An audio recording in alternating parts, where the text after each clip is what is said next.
Hi friends, welcome back to my YouTube channel. ಇವತ್ತು ಶಿವರಾತ್ರಿ ಹಬ್ಬ ಆಗಿರೋದ್ರಿಂದ ಬೆಳಗ್ಗೆ 6 ಗಂಟೆ 5:15 ಇದ್ದೆ. ಆದರೂ 7 ಗಂಟೆ ಆದರೂ ಇನ್ನೂ ಪೂಜೆ ಮುಗ್ದಿಲ್ಲ. ಇವಾಗ ಪೂಜೆ ಮಾಡಬೇಕು. ಪೂಜೆ ಮಾಡಿ ಸಿಗ್ತೀನಿ ಫ್ರೆಂಡ್ಸ್. ಎಲ್ಲರಿಗೂ ಶಿವರಾತ್ರಿ ಹಬ್ಬದ ಶುಭಾಶಯಗಳು. ನೋಡಿ, ಇನ್ನೂ ನನ್ನ ಮಗಳು ಮತ್ತು ಹಸ್ಬೆಂಡು ಇಬ್ಬರು ತಲೆಗೆ ಎಣ್ಣೆ ಹಾಕಿದ್ದಾರೆ. ಸ್ನಾನನೂ ಮಾಡಿಲ್ಲ. ನಾನೀಗ ಪೂಜೆ ಮಾಡ್ತೀನಿ, ಅವ್ರು ಆಮೇಲೆ ಮಾಡ್ಕೊಳ್ಳಿ, ನನ್ನ ಕೆಲಸ ನಾನು ಮಾಡ್ಕೊಳ್ಳೋಣ ಅಂತ. ಮನೆಗೆ ಸಿಂಪಲ್ಲಾಗಿ ರೆಡಿ ಆದರೂ ಪರವಾಗಿಲ್ಲ, ಚೆನ್ನಾಗಿ ಕಾಣ್ತಾ ಇದೆಯಾ ಇವತ್ತು ಅಂತ ಹೇಳ್ತಾಯಿದ್ರು. ದೇವಸ್ಥಾನಕ್ಕೆ ಹೋಗಬೇಕು. ಮತ್ತು ಫ್ರೆಂಡ್ಸ್, ಶಿವರಾತ್ರಿ ಹಬ್ಬ ಉಪವಾಸ ಇರೋದ್ರಿಂದ ಯಾವ ಅಡುಗೆನೂ ಮಾಡಲ್ಲ. ಚಿಕ್ಕ ವಯಸ್ಸಲ್ಲೆಲ್ಲ ನಾವು ನಮ್ಮ ಅಜ್ಜಿ ಮನೆ ಇದ್ದಾಗ ನಮ್ಮ ಆಂಟಿರಿಗೆಲ್ಲ ಹಿಂಸೆ ಕೊಡಿ, ಅದು ಮಾಡಿಕೊಡು ಇದು ಮಾಡಿಕೊಡು ಅಂತ. ಆದರೆ ನಮ್ಮ ಆಂಟಿರು ತಿಂತಾರಿಲ್ಲ, ಉಪವಾಸ ಇರೋರು. ನಮಗೆ ಉಪವಾಸ ಇರೋದಕ್ಕೆ ಆಗಲ್ಲ. ಯಾವುದೋ ಒಂದೇ ಒಂದು ವರ್ಷ ಮಾತ್ರ ಉಪವಾಸ ಇದ್ದೆ. ನಾನು ಯಾವ ವರ್ಷವೂ ಉಪವಾಸ ಇಲ್ಲ ಫ್ರೆಂಡ್ಸ್. ಬನ್ನಿ ಇವಾಗ ಮಾಡೋಣ. 7:30 ಅಷ್ಟರಲ್ಲಿ ಪೂಜೆ ಎಲ್ಲ ಆಯಿತು. ಮತ್ತು ಏನಪ್ಪ ಅಂದರೆ ದೇವ್ರಿಗೆ ಪ್ರಸಾದ ಮಾಡ್ಕೊತಾ ಇದ್ದೀನಿ. ದೇವ್ರಿಗೆ ಪ್ರಸಾದ ಒಂದು ಮಾಡಬೇಕಾಗಿತ್ತು, ಅದನ್ನು ಮಾಡೋಕ್ಕಾಗಲಿಲ್ಲ. ಪೂಜೆ ಮಾಡಿಬಿಡೋಣ ಬೇಗ ಅಂತೇಳಿ ಪೂಜೆ ಮಾಡಿಬಿಟ್ಟೆ. ಈಗ ದೇವ್ರ ಪ್ರಸಾದ ಒಂದು ಫಸ್ಟು ಪೂಜೆ ಮಾಡಿಬಿಡೋಣ ಅಂತ ಪೂಜೆ ಮಾಡಿದ್ದೆ. ತೊಂಬಿಟ್ಟು ಮಾಡಿರಲಿಲ್ಲ. ಪೂಜೆ ಮಾಡಿದ ತಕ್ಷಣ ತೊಂಬಿಟ್ಟನ್ನ ಮಾಡೋಕ್ಕೆ ರೆಡಿ ಮಾಡ್ಕೊಂಡಿದ್ದೀನಿ. ಇನ್ನೇನಿಲ್ಲ, ಮಿಕ್ಸಿ ಜಾರ್ಗೆ ಹುರಿದಿರೋ ಅಂಥ ಕಡಲೆ ಬೀಜ ಹಾಕಿ ಸಿಪ್ಪೆ ತೆಗೆದು ಆಮೇಲೆ ಅಕ್ಕಿನ ಹುರಿದ್ಬಿಟ್ಟು ರುಬ್ಬಿದ್ದೀನಿ ನೀಟಾಗಿ. ರುಬ್ಬಿ ಅದಕ್ಕೆ ಒಂದು ಸ್ವಲ್ಪ ಏಲಕ್ಕಿನೂ ಮತ್ತು ಕೊಬ್ಬರಿ ತುರಿ ಹಾಕಿ ದೇವರಿಗೆ ನೈವೇದ್ಯಕ್ಕೆ ಇಡ್ತಾಯಿದ್ದೀನಿ.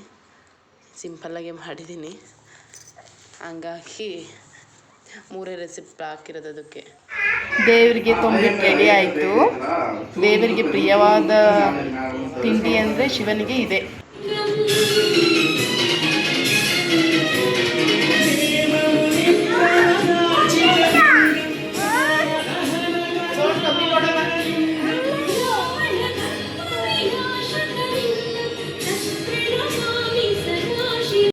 ದೇವರಿಗೆ ಇವತ್ತು ವಿಶೇಷವಾದ ತೊಂಬಿಟ್ಟಂದರೆ ಇಷ್ಟ. ಉರ್ದಕ್ಕಿ ತೊಂಬಿಟ್ಟಂದರೆ ಶಿವನಿಗೆ ತುಂಬ ಇಷ್ಟ. ಹಾಗಾಗಿ ಉರ್ದಕ್ಕಿ ತೊಂಬಿಟ್ಟು ಮಾಡೋದು ಸ್ವಲ್ಪ ಲೇಟ್ ಆಯಿತು. ದೀಪ ಹಚ್ಚಿ ಒಂದು 10 ನಿಮಿಷಕ್ಕೆ ಮಾಡಿದೆ. ಟೈಮ್ ಆಗಿಬಿಡುತ್ತೆ ಅಂತ ದೀಪ ಹಚ್ಬಿಟ್ಟೆ.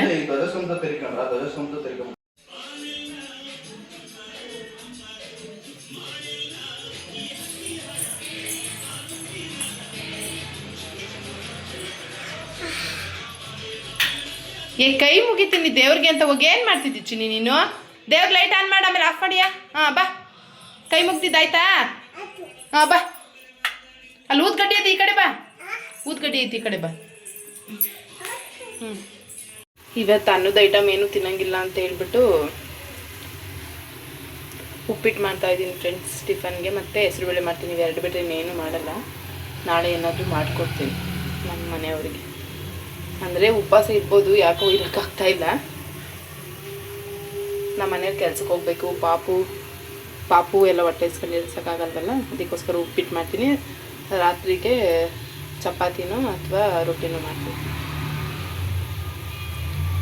ಉಪ್ಪಿಟ್ಟು ರೆಡಿ.